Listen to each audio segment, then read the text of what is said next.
Proverbs 9 verse 10. The fear of the Lord is the beginning of wisdom, and the knowledge of the Holy One is understanding. The text in context.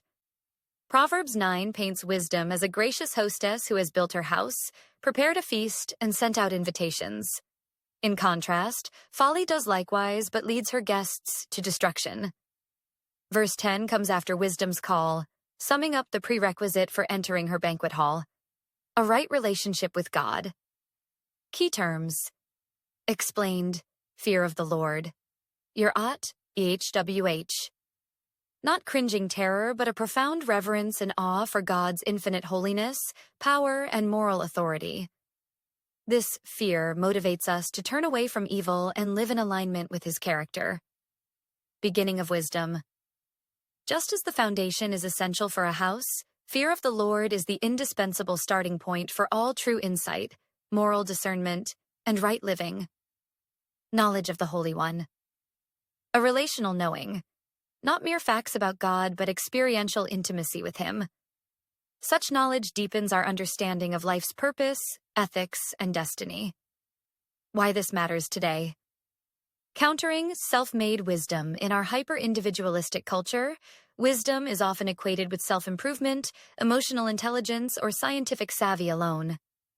Proverbs reminds us that without grounding in God's revelation, such achievements remain incomplete or even dangerous. Navigating information overload.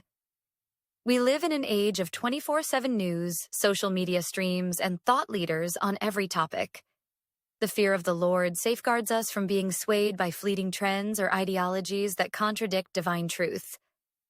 Ethical leadership and community. Businesses, governments, and nonprofits seek integrity and vision. Leaders who cultivate reverent dependence on God make decisions marked by humility, justice, and compassion. Qualities desperately needed in our polarized world. Practical applications. Begin with prayerful reverence. Before tackling any major decision, career move, relationship conflict, financial investment, pause to acknowledge God's sovereignty. Ask Him to illuminate your mind and to guard your heart against pride and impulsivity.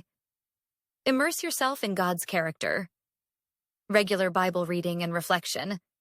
For example, meditating on the Psalms, the Gospels, and the prophetic books. Help you know the Holy One. Rather than treating Scripture like a self-help manual, seek to encounter the living God behind the words. Cultivate a wisdom community.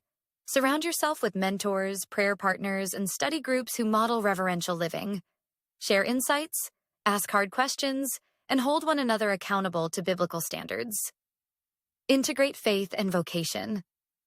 Whether you're an engineer, teacher, artist, or entrepreneur, allowing the fear of the Lord to shape your work ethic and creativity brings lasting impact far beyond mere technical skill. In a world that prizes novelty, assertiveness, and self-reliance, Proverbs 9 verse 10 calls us to reorient our quest for understanding around a humble, awe-filled posture before God. This is not a one-time acknowledgement, but the ongoing foundation on which every true insight, decision, and act of service must rest. When we begin with reverent fear and intimate knowledge of the Holy One, we join the banquet of divine wisdom, and our lives bear witness to its transforming power.